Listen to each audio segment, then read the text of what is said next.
stuff like that. I'm getting respect from my coaches as well as my teammates in the locker room. So I'm in a good place right now. I'm happy I got it. I plan on keep improving. How much will these last few weeks, is kind of what you mentally overcome, maybe shape you for the rest of your life, just kind of getting through something like you did and persevering? I mean, this is life. I mean, what I went through, I just feel like that's kind of one of the things that the coaches talked about. Like, everything ain't gonna be sweet, and the grass ain't always gonna be green on the other side. They kind of told me off rip, like on something like we hold you to a different standards. We want you to be a pro. We expect you to act like a pro. And I mean, and then at the end of the day, once we seen eye to eye, and I realized the coaches, it wasn't out of spite. It was more for me and my future and to benefit me. I had no problem with going out there and working and improving and getting my spot back in as well as the black shirt. How hard was it? I mean, it wasn't hard. I mean, I had it in me. That's why I can say that. I mean, it's not really too much more than just a mindset with me. It's just a 1-2 and to go do it. I mean, like I said, I ain't never had to really play behind nobody for a while, and then so like when that happened to me, I had no choice but to tighten up and make sure I was shut out.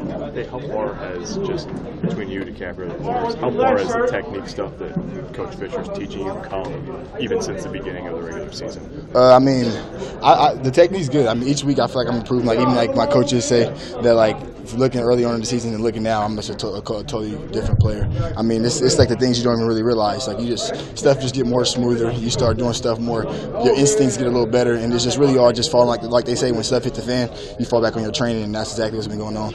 Training is actually prevailing and showing more than the bad, so I've been able to be successful. Bethune-Cookman, how do you guys kind of keep your focus knowing that it's going to be a lower level of competition, but it's going to be important, obviously, to go out there and still put together a solid game? Yeah, we coaches doing their part. We got to do our part. They putting together a great game plan, and we got to execute it. I mean, at the end of the day, it ain't like Bethune-Cookman. They can be. You can call them whoever you want to, but at the end of the day, we still 1-7. We only got one win under our belt, so we got a lot to do. And I mean, this game is going to be another game to build confidence going into the Ohio State game the following week. So we need this game. We ain't gonna take no step back. We're gonna go out there and be the best we can. How much of a difference does just one day off yesterday make, and how you feel over the course of a week? I mean, that was great. Of course, like we all needed it. We wasn't expecting it. Our Monday practice is already kind of light, so them giving us the day off kind of was like a thank you to it. Like it was like a thank you to us, like on some like y'all been working, y'all been doing what we asked you. And of course, the main reason for the bye week was the day off is because it's supposed to be our bye week, so they want to take it a little easier and stuff like that. So it all makes sense. So we just embracing it and we going along with it. Lamar, after that Purdue game that was rough, how long did it take for you to get that, like, okay, I'm coming back at this? I mean, did you go back home that night and think about it, or did it come that week at practice? What was kind of the timetable? Yeah, I mean, it kind of, the timetable really wasn't like a specific timetable. I'm just one of them guys that just think. I'm an active thinker. My brain's always busy, so I kind of was able to break it all down, look at all different angles, and I couldn't let it sit on my chest. So I instantly went to go talk to my coaches. I instantly went to go figure out what the reason was, what the problem was, and then I instantly put a plan in place to get back to where I was, and if not the same spot, but even better. So that's what I'm trying to. Coach Fish has always been pretty blunt, right? Yes. I mean, you like that? It's just like, this is how it is. Yeah, I mean honestly that's one of the things I respect most about Coach Fish.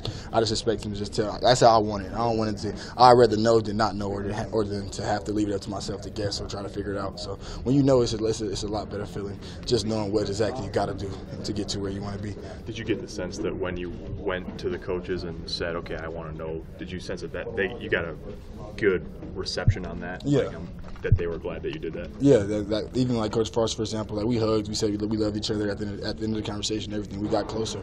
I mean, like me and Coach Chins, for example, I ain't never went in his office, sit down and actually had to talk to him. He told me stuff that I didn't know before about his personal life, about him.